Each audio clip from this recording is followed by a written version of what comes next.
Hello everyone, আসসালামু আলাইকুম। Welcome back to my channel. তো আজকে আমি আপনাদের জন্য নিয়ে আসলাম মজাদার টক ঝাল মিষ্টি আমের আচার। তো আমি এই আমের আচারটা কীভাবে তৈরি করলাম সেই প্রক্রিয়াটাই আপনাদেরকে দেখিয়ে দিচ্ছি। কম বেশি আমরা সবাই কিন্তু আচারটা খুব পছন্দ করি। গরম ভাতের সাথে কিংবা বৃষ্টির দিনে ভুনা খিচুড়ির সাথে খেতে কার না ভাল লাগে। যদি আপনার কখনো আচার শেষ হয়ে যায় বা আচার খেতে মনে হয়, ঝটপটি হাতের কাছে থাকা আপনি আম দিয়ে তৈরি করে ফেলতে পারেন মজাদার টক ঝাল মিষ্টি আচারটি।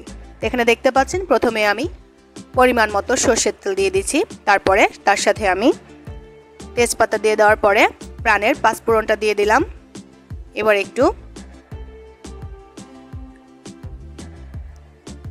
শুকনো মরিচও আমি অ্যাড করব।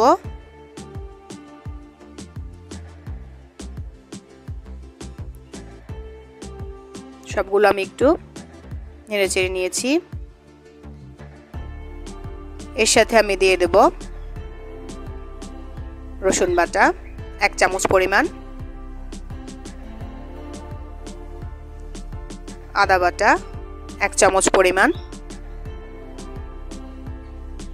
তা আপনাদেরকে আমি আগেও বলেছি, আপনারা যদি যে কোনো রান্নাতে আর আচারের ক্ষেত্রে তো অবশ্যই মশলাটা তাজা যদি বাটা হয় সেটা অনেক ভালো হয়। তাজা মশলা দিলে এর সুঘ্রাণ অনেক বেশি পাওয়া যায় আর যে কোনো রেসিপি অনেক সুস্বাদু হয়। এরপরে আমি দিয়ে দিলাম পরিমাণ মতো হলুদ গুঁড়ো। এর সাথে আমি আরও অ্যাড করছি 1 চামচ মরিচ গুঁড়ো দিয়েছি। আপনারা এখানে যদি ঝালটা কম খেতে চান মরিচ গুঁড়োটা স্কিপ করতে পারেন, শুধু শুকনো মরিচটা দিয়েও আচারটা অনায়াসেই তৈরি করতে পারেন। সবগুলো উপকরণ আমি সবগুলো মশলা আমি একসাথে ভালো মতো নেড়েচেড়ে মিশিয়ে নিয়েছি। তো এখানে আমি আগেই এভাবে কেটে রাখা টুকরো করে রাখা আমগুলোকে লবণ আর হলুদ দিয়ে মাখিয়ে রেখেছিলাম।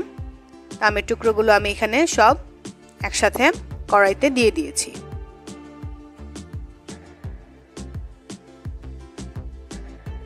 আপনারা যারা আচার প্রেমী আছেন তারা এভাবে ঝটপট তৈরি করে ফেলতে পারেন মজাদার টক ঝাল মিষ্টি আমের আচারটি।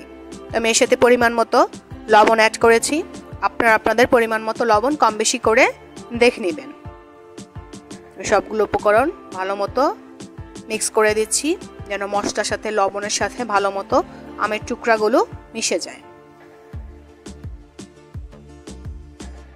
আমি আমের টুকরোটি এভাবে করেছি, আপনারা চাইলে আরও স্লাইস করে নিতে পারেন। একটু ঢাকনা দিয়ে রেখেছিলাম, দেখতে পাচ্ছেন ঢাকনাটা উঠিয়ে কিছুক্ষণের মধ্যেই এভাবে আমের টুকরোগুলো অনেকটাই নরম হয়ে আসবে। তারপরেও আমি আরও ভালো মতো মিক্স করে দিচ্ছি।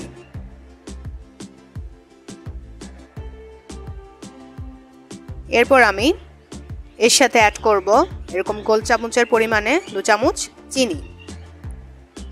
আপনারা যদি শুধু টক দিয়ে করতে চান, শুধু আচারটা টকই রাখতে চান, তাহলে চিনিটা অ্যাড নাও করতে পারেন বা পরিমাণে অল্প দিতে পারেন। আমি যেহেতু একটু টক মিষ্টি ঝাল করব, এই তিনটার সমন্বয়ে তৈরি করার চেষ্টা করেছি। এভাবে আমি আচারটা এভাবে নেড়ে চেড়ে দিয়েছিলাম। একদমই দেখতে পাচ্ছেন তেলের মধ্যে এভাবে আচারটা হয়ে আসছে।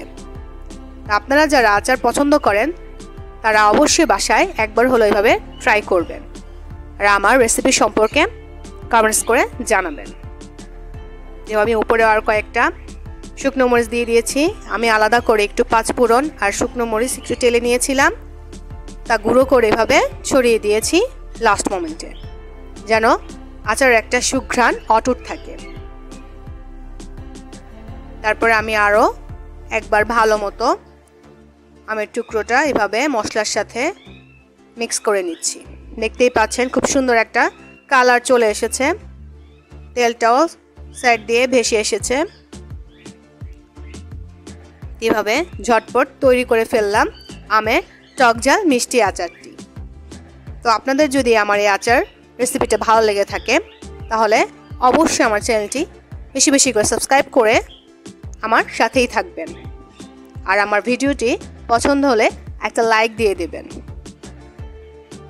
তো আজ এই পর্যন্তই। পরবর্তীতে আরও কোনো নতুন রেসিপি নিয়ে হাজির হয়ে যাব। তো সে পর্যন্ত ভালো থাকবেন। আল্লাহ হাফেজ।